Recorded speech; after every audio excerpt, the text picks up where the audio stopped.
The night Maerwyn Vaelen was sold to the Alpha King, the torches along the high black walls of the Stormhold keep flared once and dimmed 3 times in a row, as though the fire itself was trying to warn her of something the room would not. And not one of the men and women lining the long hall in their fox furs and silver brooches understood that the man on the dark stone throne had already decided, in the back of his throat, that whichever sister of hers had put those iron rings on her wrists would not live to see another spring. They thought he had purchased a slave. They thought the chains at her wrists meant she would kneel. They thought the silence on his face was the cold patience of a buyer counting his coin. What they did not know was that King Luki of the Iron Wolf pack had been searching for that scent for 5 long years, and had recognized it the moment the great doors opened, and had spent the last 40 heartbeats teaching his hands not to tremble on the arms of the throne. Maerwyn did not look at him. She kept her eyes on the floor, on the long band of dark stone that ran like a vein from the door to the dais, because she had been told that to meet a wolf king's gaze was to invite the bite, and because she had spent the last 7 days learning that survival was the art of keeping your breath quiet and your face still. Her sisters walked behind her, half a pace apart. Cybella in her good red wool, head high, pleased. Rayla in green silk, pretending boredom but watching everything. They had been told the king was a brute. They had been told he liked his slaves obedient. They had been told a great many things, and not one of those things had prepared them for the way the king sat very still on his throne and watched their youngest sister cross the hall as though she were the only living thing in it. Maerwyn did not feel like a woman being sold. She felt like a deer at the edge of a clearing, the kind that knows the meadow is wrong before it knows why. A small voice in her head, the voice that had kept her alive through 6 months of her father's slow dying and 3 months of her sister's careful cruelty, said, "Count the doors, count the windows, find the wind." She counted 3 doors, she counted no windows, she found no wind. The chamberlain at the dais read the bill of sale in a thin, nervous voice. He read the sum. He read the debt. He read the seal of House Vaelen, which had been her father's house, and which now belonged to her sisters. He read the part that said the youngest daughter of Lord Edrich Vaelen, Maerwyn of Highmoor, was offered in full and final settlement of the debt, and that her person, her labor, and her name passed from this hour into the keeping of the Iron Wolf throne. Cybella's small, careful smile was the same smile she had worn the morning after their father died. The morning Maerwyn had run into his bedchamber and found him cold under the linens with a wine cup tipped over by his hand.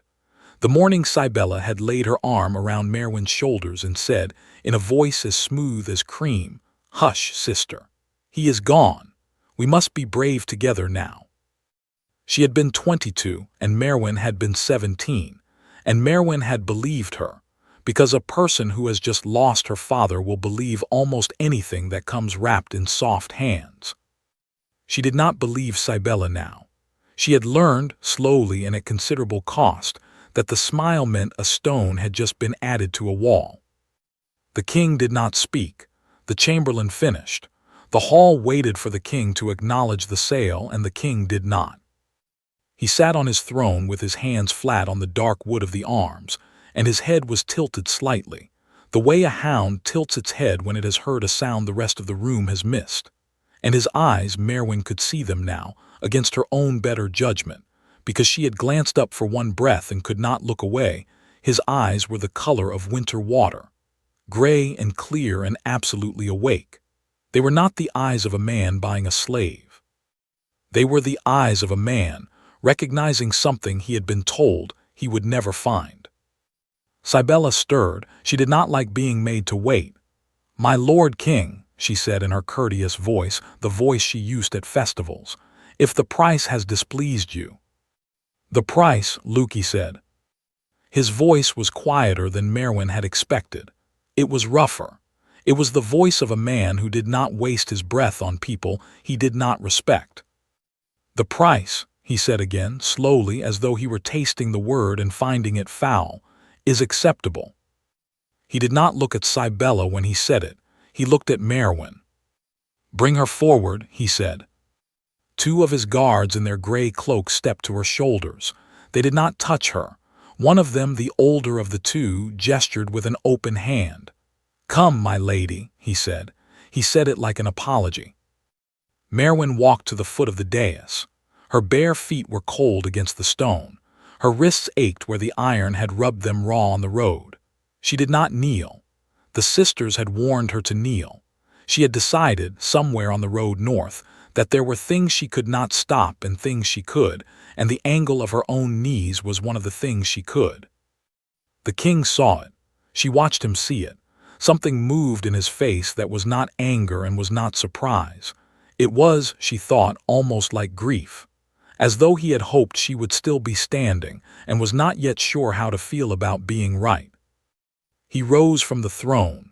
The hall shifted, 100 small motions of furs and skirts, and held breath. He was very tall. He came down the 3 shallow steps of the dais one at a time, and he stopped a full pace before he reached her, and he did not put a hand on her, and he did not lean down, and he said, in a voice meant only for her, "You will not kneel in this hall, not tonight, not ever." She did not understand. She did not have a word for what he had just said. He turned his head. He spoke now to the chamberlain, to the hall, to the sisters who had begun to sense, in the small animal way that schemers do, that something in their plan had gone badly off the rail. "The bill is paid," the king said. "The Lady Maerwyn of Highmoor is a guest of this hall under the personal protection of the Iron Wolf throne. Strike the chain from her wrists. Bring her wine. Bring her warmth. Whoever raises a hand to her under this roof raises a hand to me." The chamberlain's mouth opened. It did not close again for some time.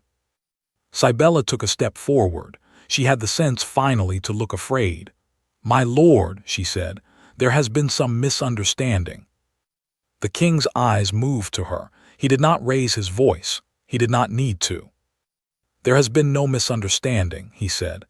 "I understand your business, lady, very well. We will speak of it tomorrow. Tonight you will be shown to a chamber under guard. You will not leave it. Your sister will not be touched. Are we agreed?" Cybele was not agreed. Cybele's face had the look of a woman who had counted her coins 3 times and was beginning to suspect a forgery. But she nodded. She had no choice. The guards were already moving. Maerwyn felt the iron come off her wrists. She felt the chain hit the floor. She felt, somewhere far inside her chest, a thing she had not allowed herself to feel in many months, a small, unwise, dangerous thing called hope. The king said, very low, "Look at me." She looked. He said, "Do you remember me?" She did not. She shook her head once. She was so tired. She was so confused. She was standing in a hall full of strangers, and a king who should have been her owner had just refused in front of his entire court to own her, and was now asking her if she remembered him with a softness in his face she did not know what to do with. "No, my lord," she said, "I do not." He closed his eyes for one breath. When he opened them, the softness was gone, locked away, but not before she had seen it. "That is all right," he said. "There is time." 2 months earlier, Maerwyn had been sitting on the cold stone floor of her father's wine cellar, holding his hand, watching him try to speak through a mouth that could no longer make the shape of her name. He had been a kind man. He had not been a strong one. That had been the great secret of House Vaelen, the secret nobody outside the walls knew, and the secret the walls had kept badly. Lord Edrich Vaelen had loved his 4 daughters and had not protected any of them. And now he was dying in the cellar he had hidden in for 3 days because he had finally understood, too late, that the cup at his table was poisoned, and the hand pouring it was his eldest girl's. He had crawled.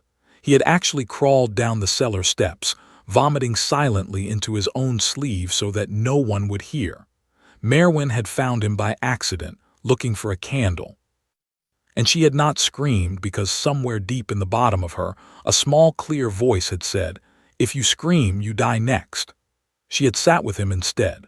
She had held his hand. He had looked at her with his pupils blown wide and his mouth working, and the last thing he had said, very faintly, was a single word that sounded almost like song.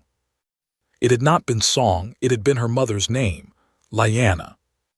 Her mother had died bringing Maerwyn into the world 18 winters before, in a snowstorm so bad the midwife had not been able to come. Her father had told her once, when she was small, that her mother had sung through the whole birth. Sung, he said, like a woman who knew a secret nobody else in the room knew. Sung until the storm broke and the baby came, and Lyanna laid Maerwyn against her chest and looked at her husband and smiled and said, "She has the song." Then she had closed her eyes and not opened them again. Maerwyn had never understood what her mother meant. She had asked her father 100 times growing up, and 100 times he had said only, "Your mother was a Songweaver child from the high north. There are not many of them left. Be patient. The song will come to you when it needs to." She had stopped asking by the time she was 12 because the answer never grew any larger. She thought of it now, in the cellar, holding her dying father's hand. She thought it was a strange word to be the last thing he said. Her father stopped breathing on a Tuesday afternoon at the hour when the cook usually rang the bell for tea. Maerwyn closed his eyes. She climbed the cellar steps. She walked into the great room where her 3 sisters were gathered around the fire, and she said, "Father is gone." Cybele did not look surprised. That was the thing Maerwyn would remember afterward. Cybele, the eldest, did not look surprised. "Oh, sister," Cybele said, and rose and wrapped her arms around Maerwyn's shoulders. "Oh, sweet sister, hush, hush, we must be brave together now." Rayla, the second sister, the one who had always followed Cybele's lead the way a shadow follows a body, made a small choked noise that was meant to be a sob. The third sister, Isel, was 16 and had been crying already because she was the youngest of the 3 older girls and was always crying. None of them asked where their father had been found. None of them asked what he had eaten. None of them, Maerwyn realized in the days that followed, asked any of the questions a person asks when a sudden death is a real surprise to them. The household called it a fit of the heart. The Meisters called it a fit of the heart. The priests prayed over him and called it a fit of the heart. And Cybele stood at the head of the table in their father's place and said, in her warmest voice, "We must hold together, sisters. The estate is mine now by the laws of inheritance. We will mind it together. None of us shall want for anything." It took her 3 months to sell Maerwyn. The plan, when Maerwyn finally understood it, was almost insultingly simple. Their father had been late on a small tribute owed to the Northern Pax 3 winters running. The actual sum was not large. House Vaelen could have settled it with the autumn rents. But Cybele had not paid the autumn rents into the tribute. Cybele had paid the autumn rents into a chest in her own bedchamber. And then Cybele had ridden north under heavy escort to the Alpha King's marshal, and presented the unpaid tribute with an air of grave apology, and had inquired, with her eyes very wide, whether the matter might be settled in flesh, in the old way, since House Vaelen had been so unfortunately reduced by Lord Edrich's untimely passing. The marshal had been a hard man. He had said, "The king does not take slaves." "Oh," Cybele had said with that small, careful smile, "but the law provides for it, does it not? In ancient cases of dishonored debt, I would not wish to dishonor my dear sister's name by burying her in poverty. She is so very young, so very pretty. The king's hall would be a finer life for her than the one we can offer." The marshal had been a hard man, but he was also the king's marshal, and the king had been searching for a particular scent for 5 years. The marshal did not know about the scent. The marshal knew only that a delegation had arrived bearing tribute, and a young woman who, the head sister claimed, was offered freely in slave bond. And the marshal had said the words he had been instructed to say in any case where slave bond was offered to the throne: "I will inform the king. Bring the offering at the next moon." Cybele had ridden home and told Maerwyn nothing. She had told Maerwyn instead that they were going north to attend the autumn court, and that Maerwyn must look her best, and that she would have a husband by the new year if she behaved. Maerwyn had not believed any of it, because Cybele had no plans to find Maerwyn a husband, but she had not understood the rest of it either. She had packed her one good dress. She had said goodbye to the kitchen women who had raised her, and to old Bran the kennel master who had taught her how to read the wind, and to the gray cat who lived in the stable. She had kissed her father's grave on the morning they rode out. The chains had come 3 nights into the journey. They had taken her dress and given her a rough wool shift. Cybele had said in her warmest voice, "It is only for the ceremony, sweet sister. It is the old way. It will be over very quickly, and after we shall send for you." Isel, the youngest, had not been able to look at her. Isel had ridden the rest of the way with her eyes on the road. Maerwyn had taken that, in her exhaustion and grief, as the only honesty offered her in 3 months. She had been brought through the gates of Stormhold in the chains. She had been held one night in a stone room by the kitchen. She had been walked into the great hall in the rough shift with her hair loose down her back, and she had counted the trees along the courtyard road and the windows of the keep and the breath in her own ribs, because that was what one did when one was about to be sold. She had not expected the king to refuse to buy her. She did not, sitting now on the edge of an enormous bed in a tower room with a fire in the grate and a dog of some kind asleep on a rug at her feet, know what to expect at all. The dog on the rug was not, on closer inspection, a dog. It was a half-grown wolf pup, the size of a young deerhound, with thick gray fur and one black ear and one gray, and it had been delivered to Maerwyn's room sometime in the long hour while a pair of women bathed her cuts and dressed her in a clean linen shift and combed the road out of her hair. The pup had walked in behind the women on its own 4 feet, as if it had been invited. The older of the 2 women, a brisk brown-haired healer who had introduced herself only as Myra, had glanced at the pup's side and said, "That is Ash. Ash belongs to nobody. Ash decides where Ash sleeps. If you do not want him, set him outside the door. He will not be offended." Maerwyn had not set him outside the door. She sat on the edge of the bed now in the warm linen shift with her hair drying down her back and a clay cup of something hot between her palms, and she watched the pup breathe. She did not know what to do with her hands. She did not know what to do with the room. The room was larger than the kitchen of her father's house. There was a fire. There was a window of real glass. There was a wooden chest at the foot of the bed in which someone had placed 3 folded dresses of plain wool in colors she had not yet looked at. There was a small wooden bowl on the bedside table containing apples. There was also a door, a heavy door, a door with a great iron bolt on the inside. Myra had pointed at the bolt before she left. "That is yours," the healer had said plainly. "It locks from your side. No one comes through it without your leave. Not the king, not me, not the kitchen girls. You sleep with it shut. Do you understand me, child?" Maerwyn had nodded, because she had not trusted her own voice. Myra had left. The door had closed. Maerwyn had walked over to it very slowly and touched the bolt with her fingertips and slid it home. The sound of the iron sliding into the slot had made something in her chest fold in half. She had cried then. She had not cried when her father died. She had not cried in the chains. She cried now, on the floor of a tower room in a castle she did not know, with her back against a door that locked from her side, and the pup Ash padded over and pressed his warm forehead against her knee, and sighed the small concerned sigh of a creature who knew when a body was breaking. She slept. She did not remember meaning to. She woke at first light with her cheek against the rug and the pup curled against her ribs. The morning came in pale and silver through the glass window. Stormhold in daylight was a different country from Stormhold at night. From the window, Maerwyn could see down across a courtyard of dark slate to a market square where stalls were already opening, and beyond that a wall of tall pines climbing up a steep ridge of mountain, and beyond that, faint and very far, a horizon of white peaks. The air that came through the window when she opened it smelled of wood smoke and pine sap, and the particular sharp cold of a place where snow was not far off. There was a soft tap at the door. She held her breath.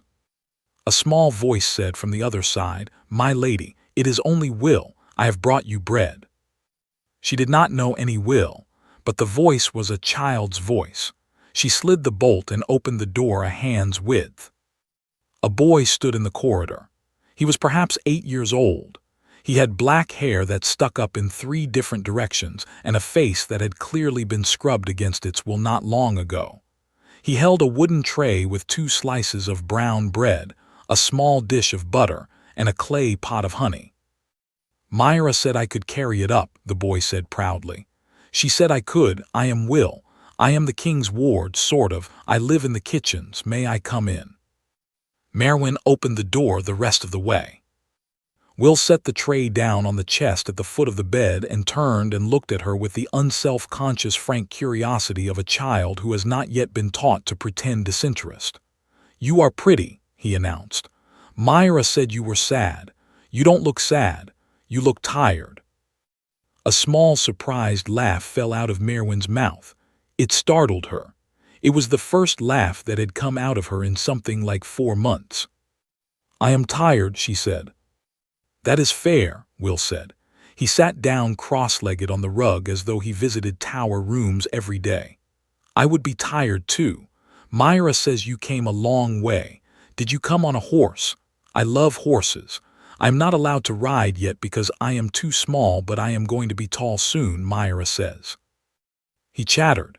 He chattered for 10 unbroken minutes about horses and about the kitchen cat and about the king's commander, a man called Roderick, who had once let Will polish a sword, and about how the bread he had brought was made by the head baker's wife who had a temper but baked the best bread in the keep. He did not ask Maerwyn a single question about herself. He did not ask why she had come, or who she was, or whether she belonged. He simply absorbed her into the small, loose family of beings he had decided to like. When he ran out of things to say, he sat for a moment, his small face thoughtful, and then he reached into the pocket of his tunic and pulled out something small and wooden and held it up. It was a carving of a wolf, the size of his thumb, crude but loved. One ear was chipped. "This is for luck," Will said. "The king carves them. He gave me one when I came here. He gave Myra one. He gives one to anyone he likes. I think you should have a new one. He is very good at carving, but he never gives himself credit. Goodbye, my lady." He set the carving on the chest beside the bread, got up, dusted his knees, and was out of the room before Maerwyn could say anything in reply.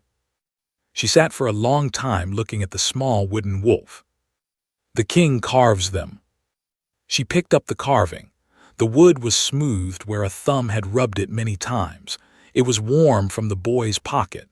She turned it over, and there, on the flat under the belly, was a small mark scratched in with a knife. A single rune she did not know. Her hand was trembling. She set the carving down again, very carefully, on the chest. There was another tap at the door, much later in the morning. This time it was Myra with a fresh shift and a request, gently delivered. "His Grace would speak with you," Myra said. "In his small audience room, not the great hall. He asks if you feel strong enough. He says you may say no. He says you may say no for as many days as you need to say no, and he will not ask again until you tell him to ask. Those were his words. I am to wait for your answer." Maerwyn looked at Myra. She looked at the small wooden wolf on the chest. She looked at the dog called Ash, who was now eating crumbs of bread off the tray with a delicate dignity that suggested he believed the bread had been put there for him. "I will see him," she said. Myra's face, which had been carefully blank, allowed itself a small crease of something that might have been relief. "I will send for the boy to lead you down when you are ready," Myra said. "Take your time. He is the king. He will wait." The small audience room was not what Maerwyn expected. It was paneled in dark wood and warmed by a fire and contained a low table and 2 carved chairs and almost nothing else. There were no guards. There was no chamberlain. There was only the king, in a plain black tunic without his crown, sitting in one of the chairs with a length of hide and a small knife in his hands and a half-shaped piece of wood between them.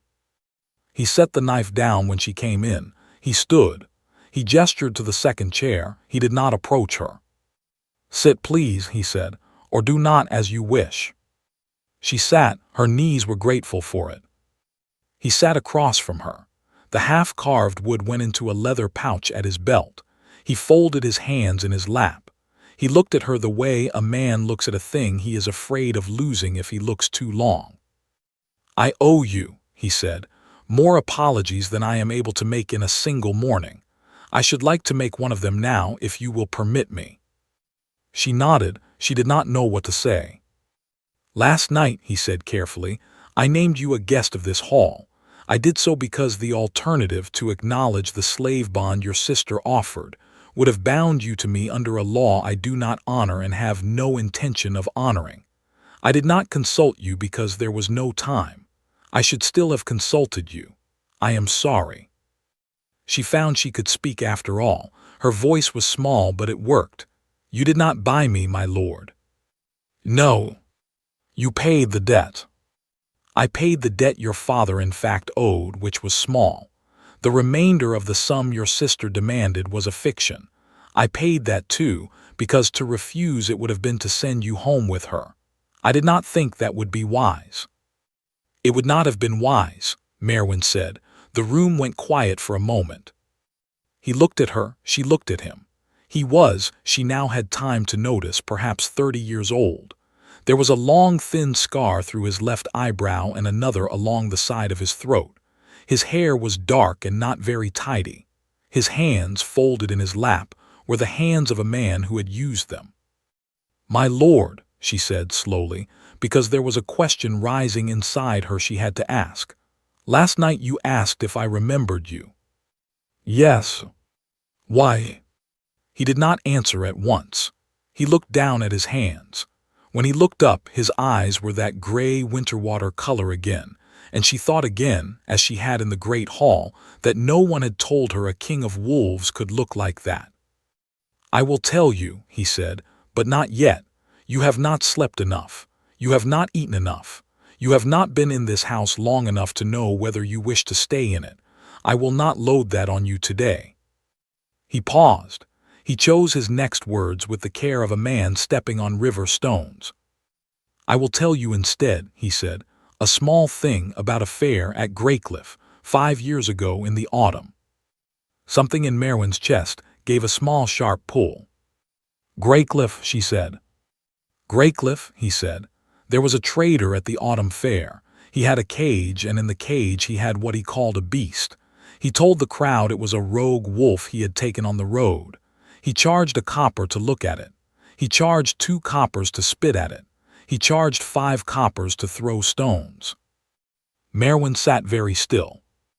"On the second night of the fair," the king said, "very late when the trader was drunk, a girl came to the cage. She was perhaps 13. She had a green ribbon tied in her hair and dust on the front of her dress because she had been kneeling somewhere. She had stolen a key from the trader's belt while he slept against a barrel. She did not know what kind of beast was in the cage. She knew only that it was bleeding from a stone above its eye and that it had stopped trying to lift its head. She opened the cage. She put a piece of bread inside. She put a wooden cup of clean water inside. She took off her own cloak and she laid it over the beast where the stones had cut its shoulders." Maerwyn could not breathe. "And she said to the beast," the king said very quietly, she said, "Run, you are safe with me, I will not tell." The room was so quiet Maerwyn could hear the fire breathing. "My lord," she said. Then she put the key back into the trader's hand, the king said, while he slept, so no one would think to blame her, and she walked back to her father's tent and she went to bed, and she never told anyone what she had done, and the beast ran. The beast ran north for 3 nights on 3 legs because the 4th had been broken when they took it, and when it could not run any more it lay down in a hollow tree and waited, and on the 4th dawn his guards found him, and they brought him home. Maerwyn put her hands over her face. "I am the beast," King Luki said. "Lady Maerwyn, I have been searching for the green ribbon and the dust and the small voice that said, 'You are safe with me' for 5 years, and last night your sister walked you into my hall in chains." Maerwyn could not stop the small sound that came out of her then. It was not a sob. It was not a laugh. It was the noise a person makes when a door inside them, a door they had thought sealed forever, opens. She remembered. She remembered as if it had been yesterday. The torches at the fair, the smell of the cage, the weight of the cloak in her hands, the way the beast's golden gray eye had looked up at her with such tired, patient attention that she had known, at 13, that he was not a beast at all. She had told no one. Not her father, not the cook, not old Bran. She had thought sometimes in the years after that she had dreamed it. "I never told," she said into her hands. "I never even told myself." "I know," he said. His voice had gone very gentle. "That is part of why I have spent 5 years looking. I had no name to ask after. I had a green ribbon and a kindness and a voice. I had your scent on the cloak, which I kept. I rode through every southern town I could find a reason to ride through. Hopping a market wind would put it back into my nose.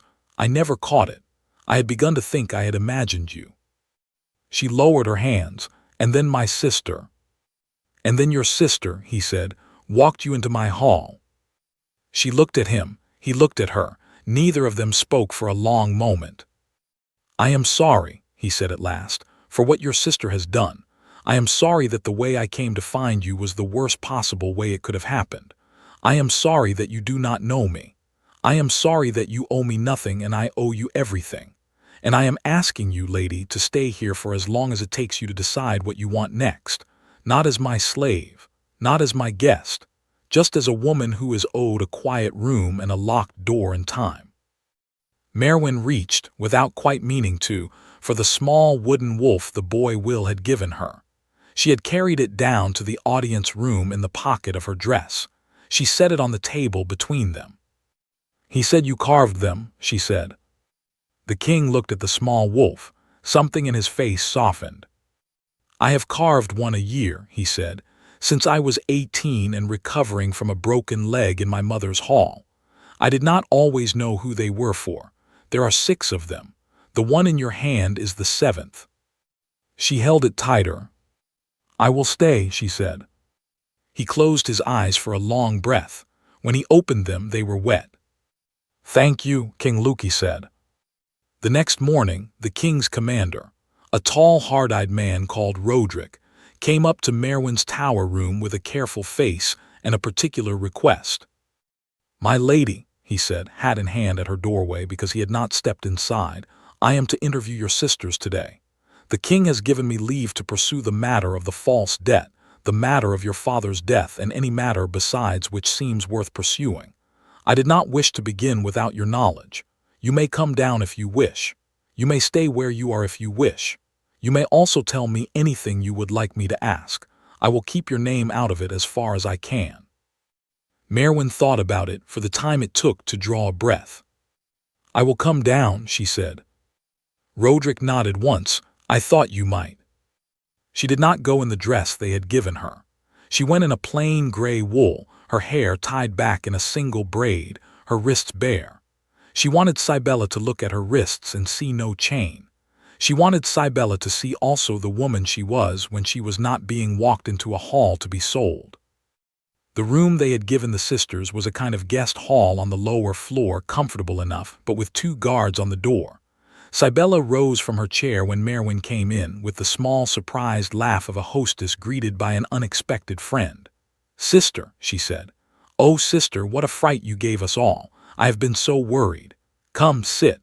Let us speak plainly. There has been a terrible misunderstanding." Maerwyn did not sit. She stood near the door, a careful distance from her eldest sister, and she folded her hands in front of her and she said, "Cybella, the king knows you forged the debt." Cybella's smile did not move. "Sister." "He knows you forged the debt," Maerwyn said again in the same level voice. "He is generous enough to want to ask you why. I am here to listen, not to lie for you." Rayla, in the corner, made the small intake of breath of a person who had been trying to convince herself for a week that she was not in serious trouble and had just understood that she was. Isel, the youngest of the 3 older girls, sat with her hands knotted in her lap and her eyes on the floor. Isel had not looked up since Maerwyn walked in. Cybella looked at Maerwyn for a long second, then her smile did move. It went slowly into something else, something colder, the face under the smile. "Then you have been clever, sister," she said. "I had not expected that. You always were the best at hiding what you were." Roderick stepped in. Roderick was a man who did not like the sound of family ruining itself in front of him for an audience. "Lady Cybella," he said, "you stand before me on charges of false plea before the Iron Wolf throne, of the unlawful sale of a free woman of the southern lands, of the misappropriation of House Vaelen rents, and pending review of the Meister's account of your father's last days, of poisoning Lord Edrich Vaelen, your sworn lord and your father. Do you wish to speak in your defense?" Cybella's eyes went to Roderick. Cybella's jaw worked. "I had a better offer," she said. Roderick waited. "For her?" Cybella jerked her chin at Maerwyn without looking at her. "There was a better offer from a different pack. They wanted her. They were willing to pay for her. They told me to bring her here in a slave bond first, to make her travel safely under royal protection, and then they would take her from the road back. The Iron Wolf debt was a way to put her on the road north without her running. They said it would be quick. They said she would not be harmed. They said she would have a fine life as a high lady in another land. I believed them." Roderick did not blink. "The pack." "The Blackmore," Cybella said. "Their alpha. He is called," she hesitated. "He is called Sigvald Mareth. He sent a man with a sealed letter and a chest of silver. The letter said only that he had heard our father's youngest had her mother's gift, and he wished to court her properly, and her sisters would do well to deliver her north into his keeping rather than waste her on a southern boy." Maerwyn felt the floor of her stomach tilt. "My mother's gift," she said. Cybella looked at her finally, and there was, for 1 second, real emotion in her sister's face. It was envy.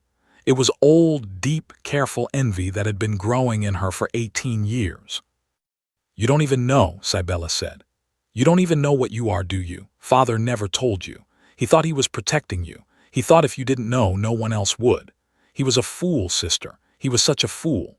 Mother was a Songweaver of the far north, and Mother could heal with her voice, and Mother could break a silver bond with a single note, and Mother was being hunted by every pack in 3 kingdoms when she ran south to marry our father. The Blackmore knew. The Blackmore have always known. They have been waiting for you to come of age. I gave them the chance. I will not pretend I am sorry for it. They offered to take you, to leave the rest of us alone, and to send me enough silver to keep this house for the rest of my life. I took the offer. I took the offer the night Father caught me reading the letter. He told me I would do it over his dead body. I obliged him." The room went absolutely still. Roderick very softly said, "Lady Cybella, you are confessing to the murder of your father." Cybella did not look at him. She looked at Maerwyn. "He left me nothing, sister," she said. "He left me nothing. He gave the songs and the gift and the smile and the way he looked at us when you walked into a room. He looked at you like you were the sun coming up. He looked at me like I was the chair you were going to sit in. You will never know what it is to be the chair, Maerwyn. You will never know." Maerwyn could not move. Her sister's voice had become the voice of a stranger, a voice she had never heard before, and it was telling her things that rearranged 18 years of her own memory at once. Her father's hand always going to her hair first at the supper table. The careful way he had taught her to read by the kitchen fire while the other 3 were at lessons in the cold schoolroom. The lullaby he had hummed to her, only to her, that none of her sisters had ever been hummed. She had not noticed. She had been the favorite, and she had been the favorite the way water is wet, without thinking, without questioning, without understanding what it was costing the others to watch her be loved. It did not excuse murder. It did not excuse selling. But for the first time in her life, Maerwyn looked at Cybella and saw her, and the seeing was like looking down a well that had been at her elbow her whole life and had never been drawn from. "I am sorry," Maerwyn said. The words came out of her without her permission. "Sister, I am sorry I did not see." Sibella laughed. It was not a kind laugh, it was a tired one. "Save your sorry, little sister," she said. "Save your sorry for your Wolf King, he'll need it. The Blackmoor will be coming. They'll be coming because I sent word 3 days before we left that I had her in chains and was bringing her north. And the Blackmoor do not give up a thing they have decided is theirs. Sigvald will come for you, sister. He will come for you here. And the King of the Iron Wolves had better be ready." Roderick was already moving for the door. "Hold them," he said to the guards. "Both elder sisters. The young one," he glanced at Isel, who had still not looked up, "the young one separately. I will speak with the king." In the corridor outside, with the door shut and the guards already moving to their posts, Maerwyn caught Roderick's sleeve. The commander stopped. He looked down at her with a face that had carefully arranged itself into nothing. "The Blackmoor," she said. "Sigvald, are they real? Is she telling the truth, or is she trying to make me afraid?" Roderick's jaw moved. "Both," he said after a moment. "Sigvald Mareth is real. He is the alpha of a pack 3 days' ride to the east. He has been a thorn in the king's side for a decade. He has been quiet for a year. Too quiet, our scouts said. Now we know why." He paused. He looked at her, and there was something almost tender in his stern face. "You should not be afraid, my lady, not in this hall. The king will not let them have you." "I am not afraid for me," she said. She surprised herself by it. She surprised Roderick too.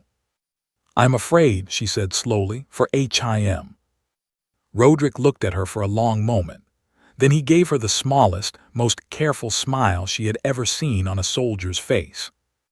"My lady," he said, "with respect, the king has been afraid for himself on his own behalf for 30 years. It will do him good to have someone else share the work." Then he was gone down the corridor at a quick stride, and Maerwyn stood alone in the lamplit hall with the small carved wolf in her pocket pressing against her hip like a hand. She thought, for the first time since her father died, "I have something I want to protect." She thought, "I do not even know how yet." She set off back up the tower stairs to find Myra.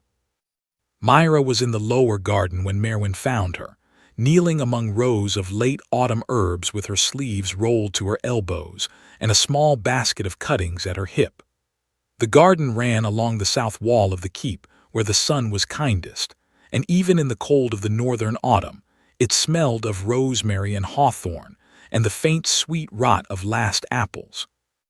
Maerwyn knelt beside her without asking.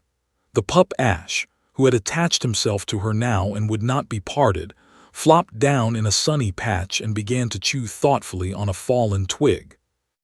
Myra looked up. Myra looked at Maerwyn's face. Myra, who Maerwyn was beginning to understand did not waste questions, said, "What did your sister say to you?" "She said," Maerwyn said carefully, "that my mother was a songweaver, that I have a gift, that a pack to the east has been waiting for me to come of age, that my father was killed because he would not let me be sold to them." Myra stopped working. Myra sat back on her heels and wiped her hands on her apron and looked at Maerwyn with the steady, considering look of a woman, deciding which truth to tell first. "The first thing is true," Myra said. "The second is true. The third is true also and is older than your sister knows, and we will speak of it. Stand up, child. Walk with me. The garden has too many ears." They walked. Myra led her along a path that curved up the slope of the keep grounds toward a stand of old yew trees that had been there longer than the walls. There was a stone bench under the largest of them. Myra sat. Maerwyn sat. Ash settled at their feet with a small huff. "Listen," Myra said. "I will be plain. The Songweavers were the healers and the keepers of the high north before any of these packs were named. They were not wolves. They were women and a few men who could shape sound the way a smith shapes iron. Their voices could mend a cut. Their voices could close a wound. Their voices could break a silver chain, which is the only thing that can hold a wolf-bound man against his will, and which is why the packs began to fear them and bargain with them, and at last, in some sad places, hunt them. Your mother's line was hunted. She fled south. She fell in love with your father. She told no one but him what she was. She bore him 4 daughters, and the gift skipped the elder 3 as it sometimes does and came to the youngest. To you, your father knew. Your mother told him before she died. He swore to her he would never let any pack lay hand on you. He kept that vow until your sister put the knife in him. Maerwyn was quiet a long time. How did you know all this? She asked at last. Myra's mouth twitched in a small private way.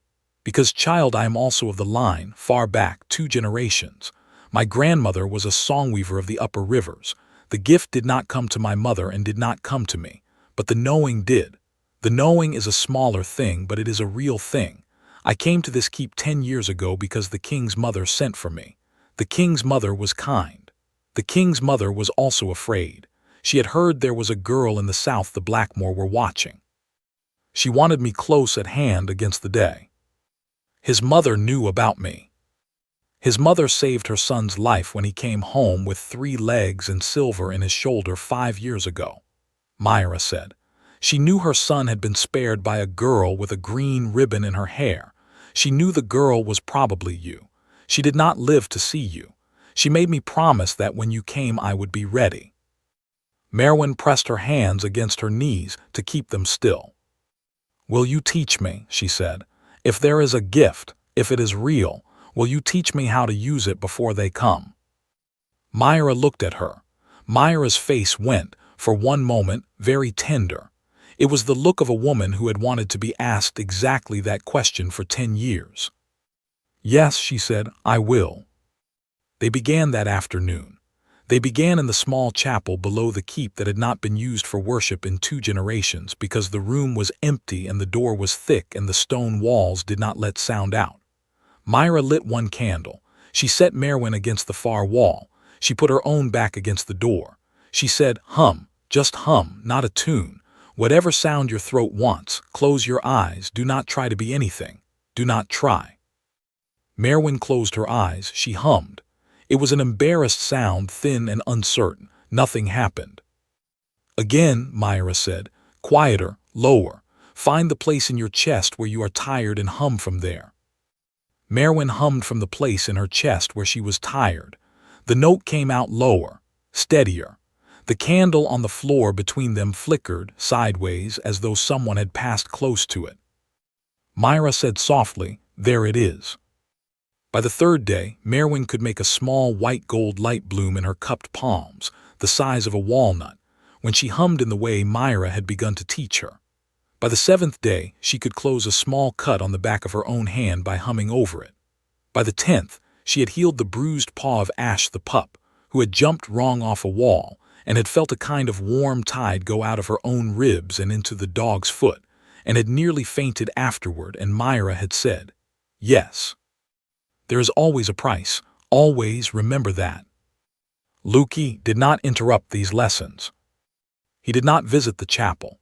He did not ask what happened in it. He came to Maerwyn in the evenings in the small audience room where they had spoken on the first morning, and he sat across from her with his hands folded and asked her how her day had been, and she told him only the small things, and he listened to the small things as if they were the only things in the world.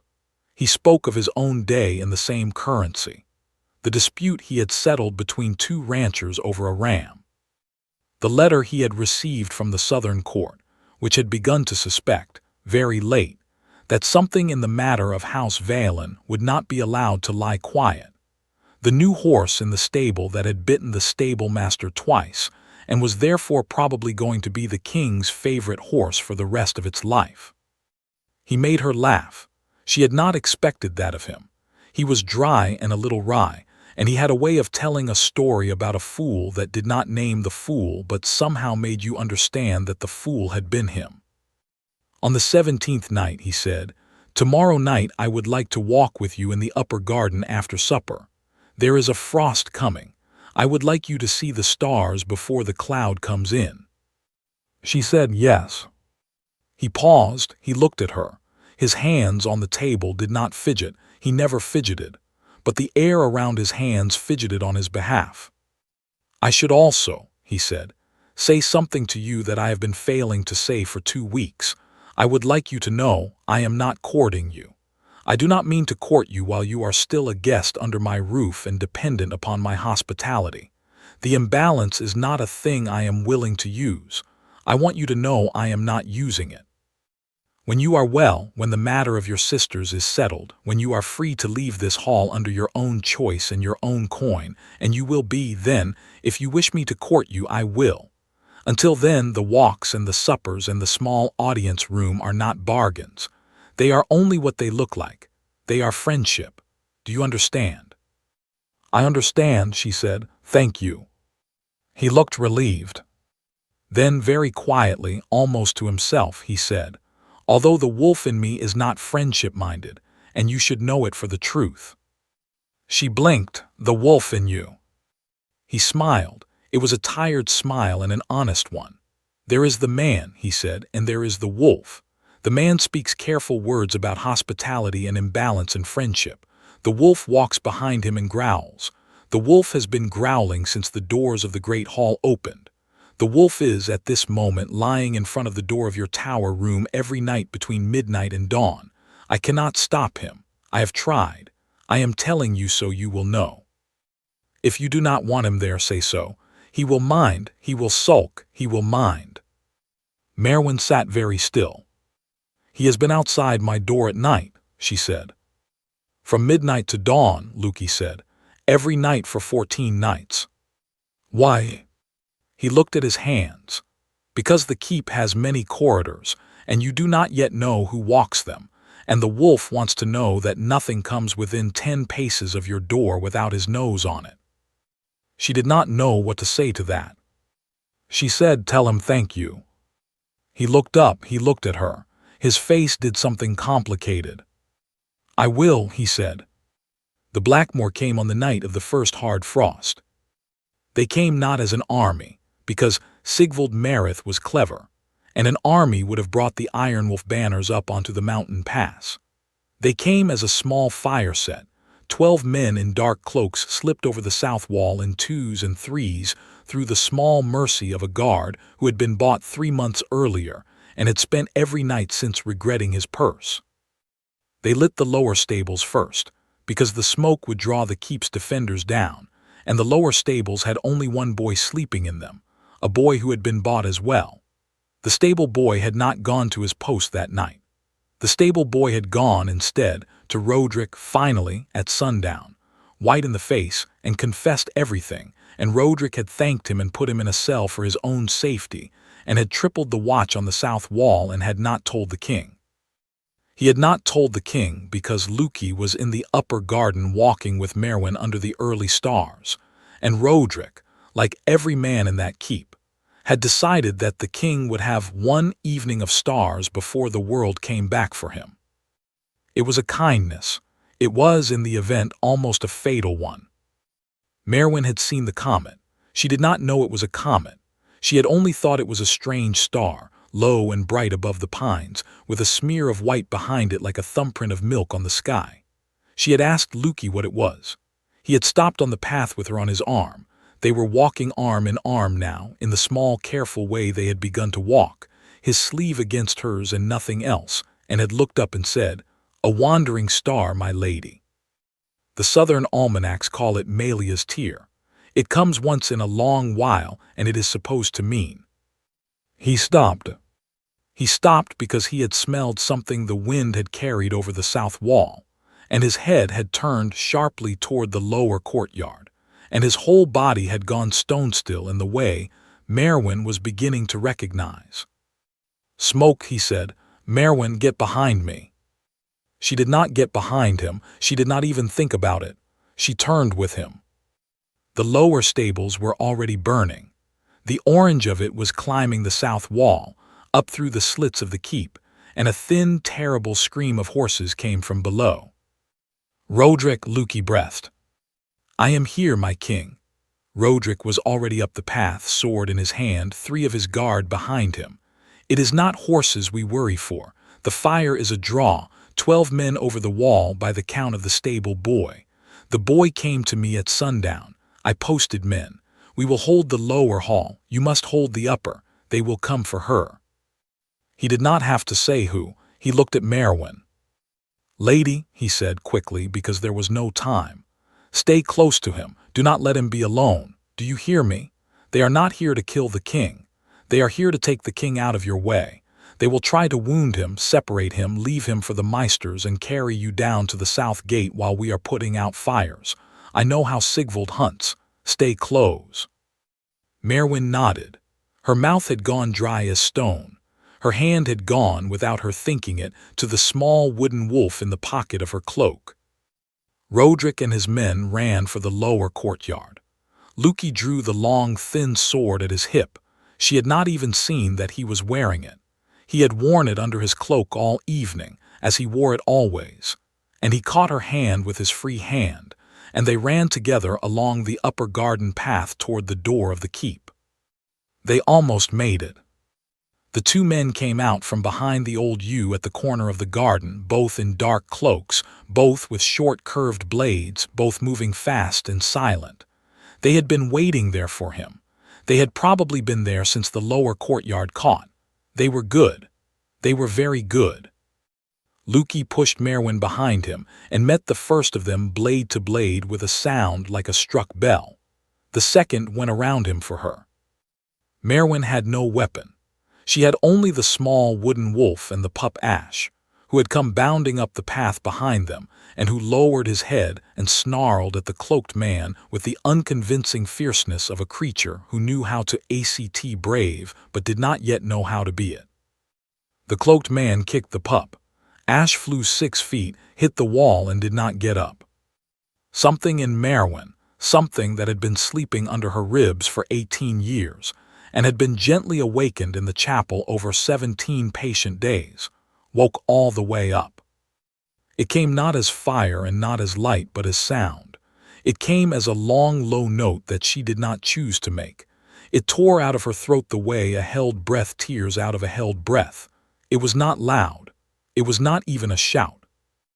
It was a single low resonating note, the kind a struck bowl makes, and it filled the garden, and it went into the cloaked man, and it went into his sword, and the sword fell out of his hand because his hand had gone numb, and his cloak fell open because the clasp at his throat, which was silver, had snapped clean in two and dropped to the path.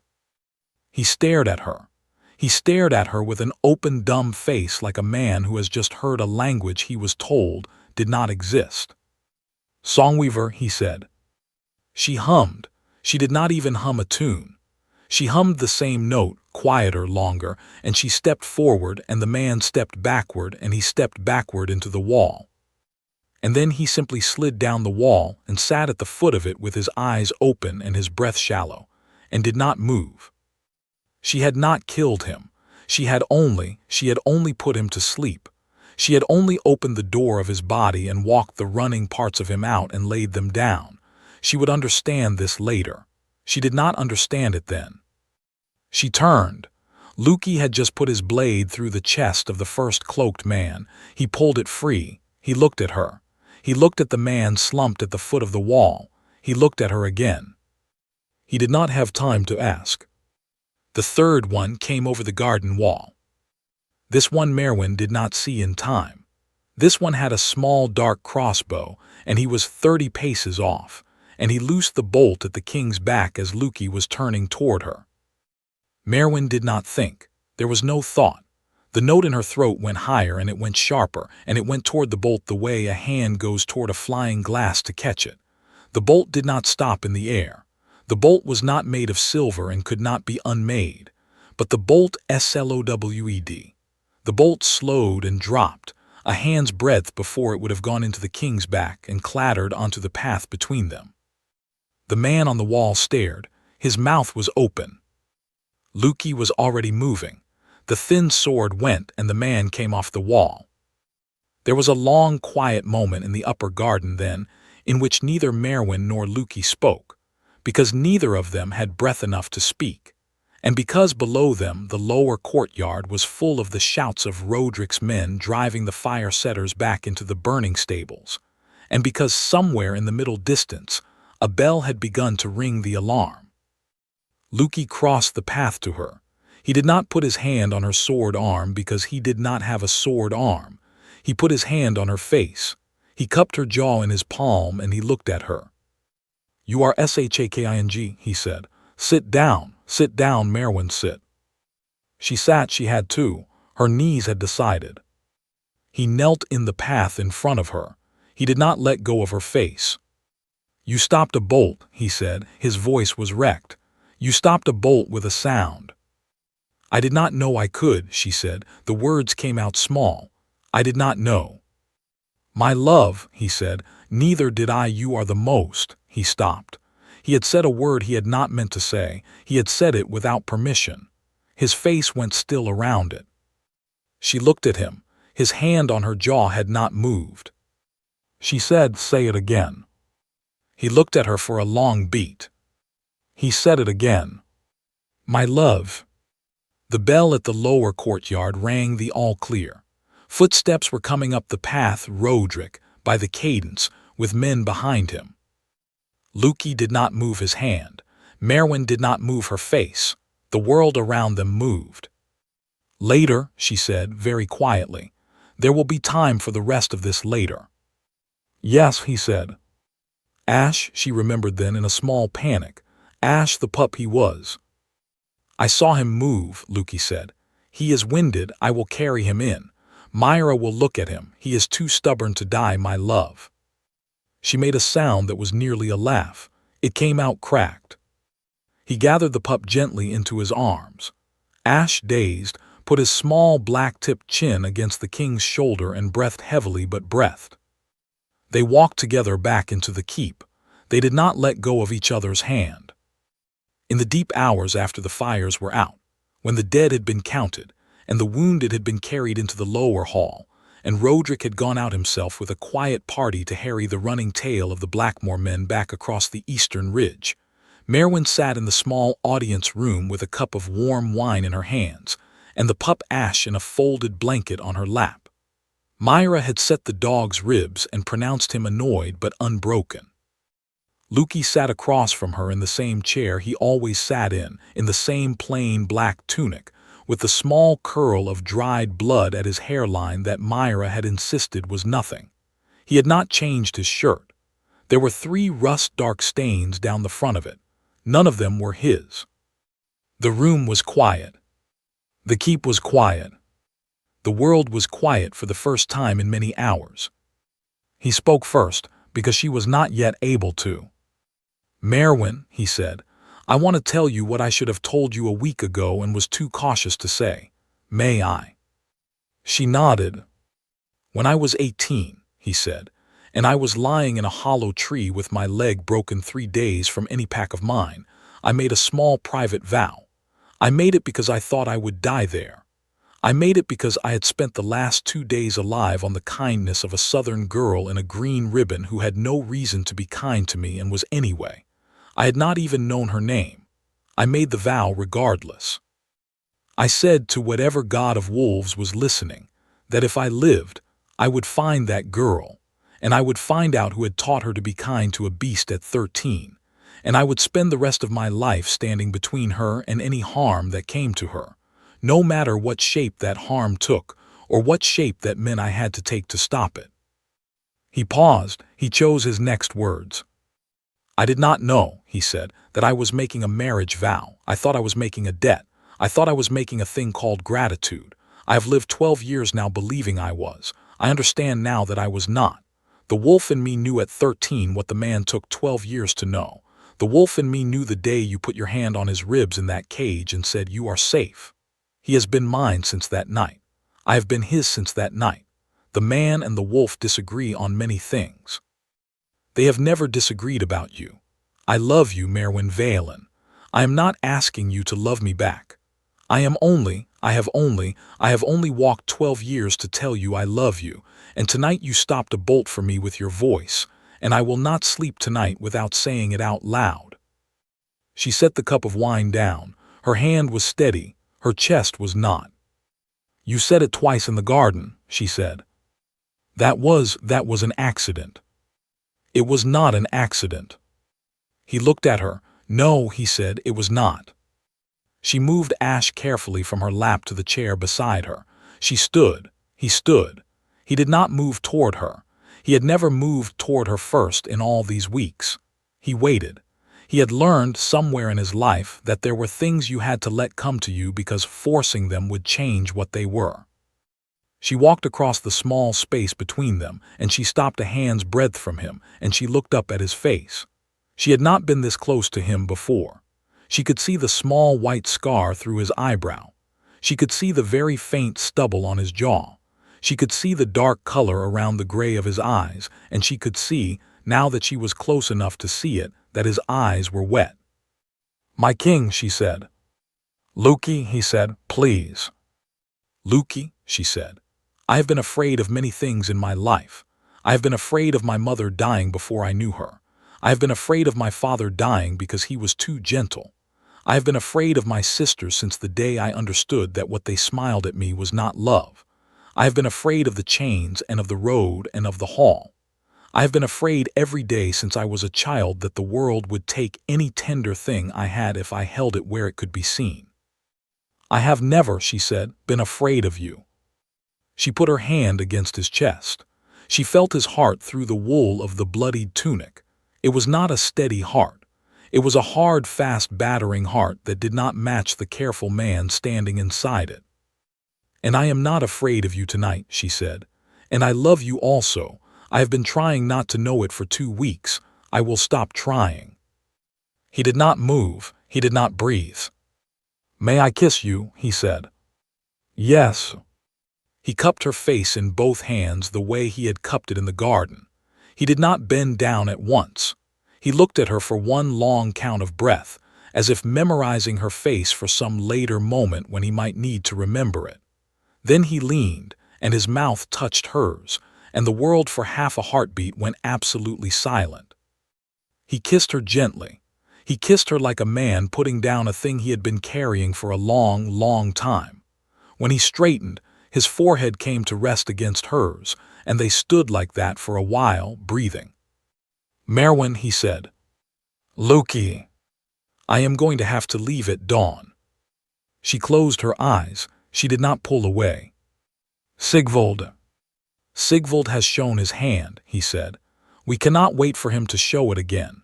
Roderick and I will ride east at first light with 200 men. We will not give battle. We will give a message.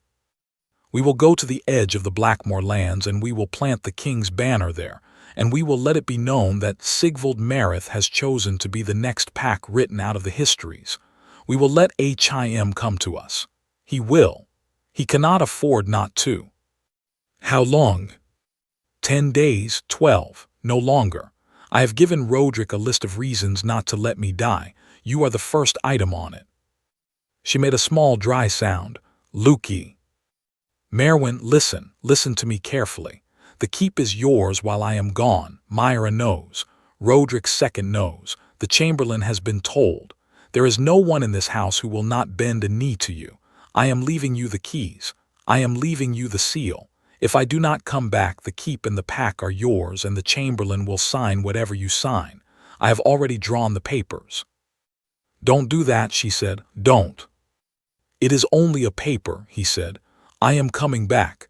I am only telling you in case I am not. I will not have you dependent on the kindness of strangers. Not again. Not ever." She put her arms around him. She had not done it before. She did it now. She put her arms around his ribs, and she pressed her face into the bloodied tunic, and she did not let go. He held her. He held her with the particular surprised gentleness of a man who had not been held by anyone but his mother, and could not quite remember the shape of it. They stood like that until Myra came in with a tray for Ash, and pretended very loudly to be looking at something else for as long as it took them to break apart. She came down to the courtyard at dawn. She wrapped his cloak more closely around his shoulders herself and did not let any of his men do it. She put her hand once against his cheek, and he leaned into it, and she said, very quietly, "Come back." He said, "I will." She watched him ride out at the head of the column. She watched until the gray cloaks were a thin line on the eastern road, and the line became dust, and the dust became nothing. Then she went back inside, because she had a keep to hold and 12 days to get through, and a song to learn how to use without falling over. The 12 days passed in a way that was both very long and very short. Maerwyn understood by the third morning that holding a keep was not the same as ruling one.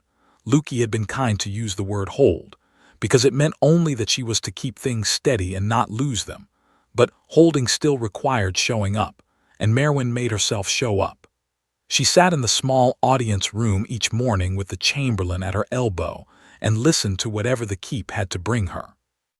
The grain master came with a question about the winter store. 2 ranchers came with the same dispute over a ram that Luki had told her about, and to her own surprise, she solved it cleanly by ordering the ram penned with a third party for a month, and the kid given to the rancher whose ewe had bred it. The chamberlain wrote her decisions down and read them back and bowed, and after the second day stopped looking at her as though waiting for a man to walk in and overrule her. She held 2 trials in those 12 days, with Roderick's second, a steady gray-bearded captain called Bryn, sitting at her right hand for the look of it. The first was the trial of Cybele. Cybele came up from the lower hall in the same red wool dress she had worn the night she sold her sister. She had asked, through Bryn, to be allowed to wear it. Maerwyn had said she might. Maerwyn had been raised among small kindnesses she had once believed cost nothing and had recently been taught cost a great deal, and she had decided, on the third night of Luki's absence, that she would not become a person who made small cruelties for sport. The trial was short. The evidence was already gathered.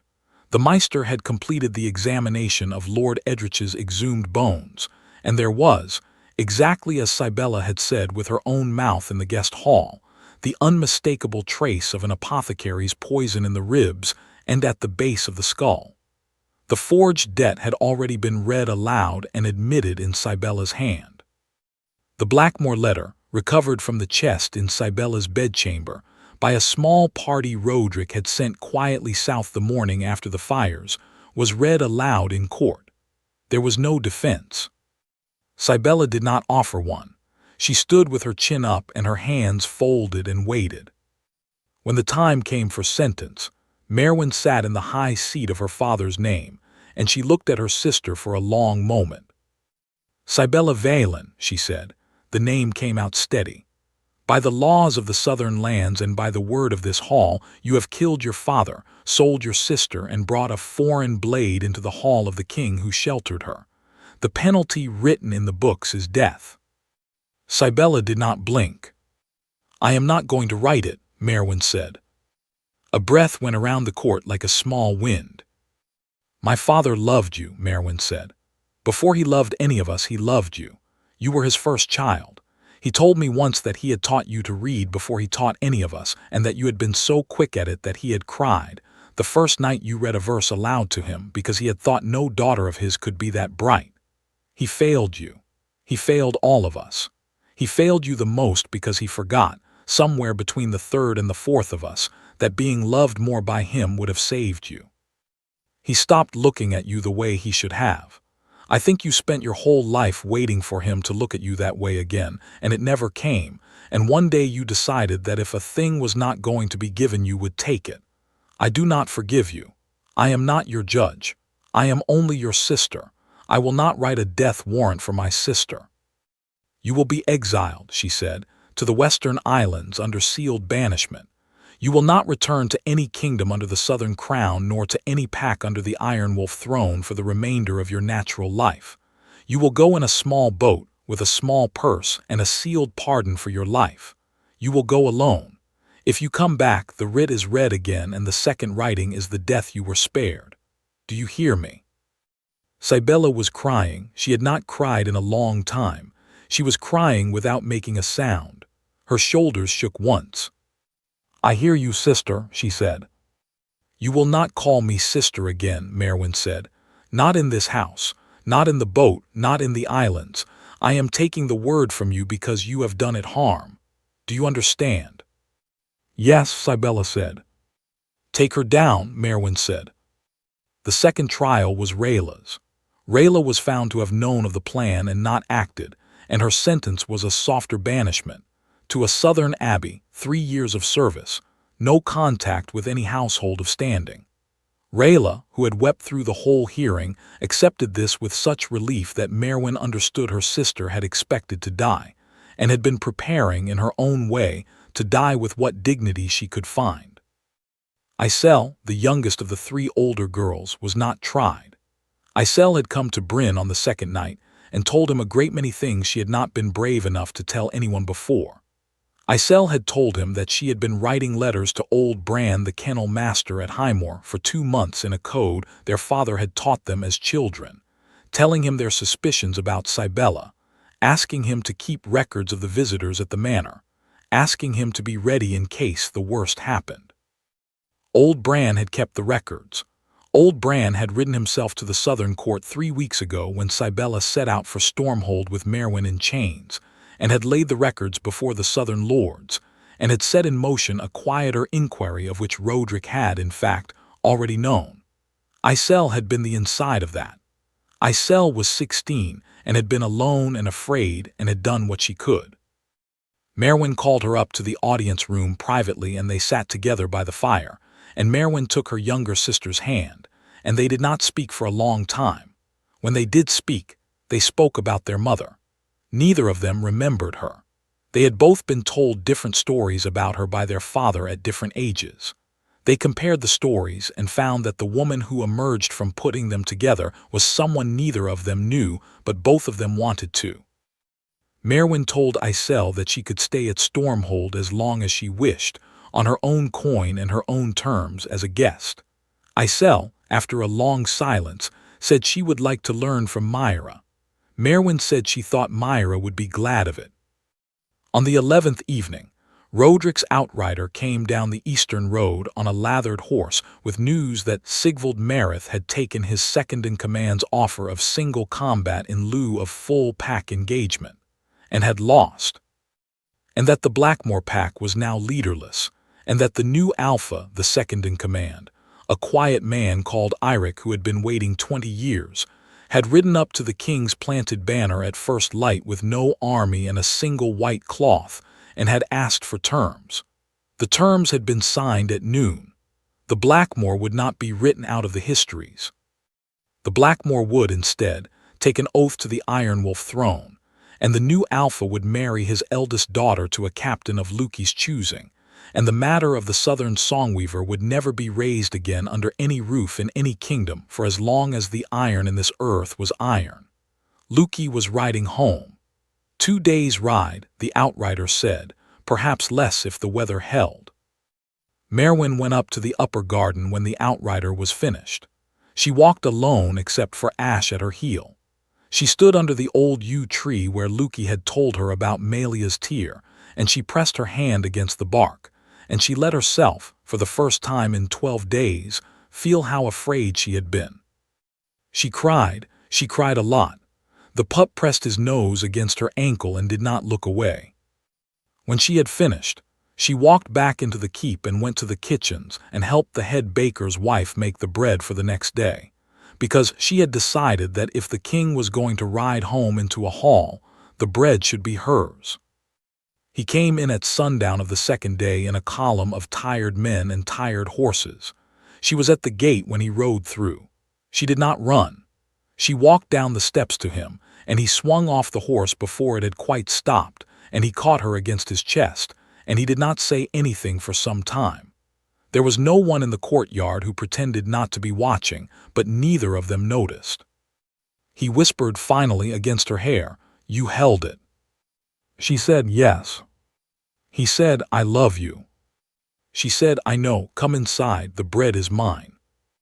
He laughed against her hair. He had not laughed in 12 days. The sound of it broke something open in both of them. They were bonded 3 weeks later. Maerwyn had asked for it small.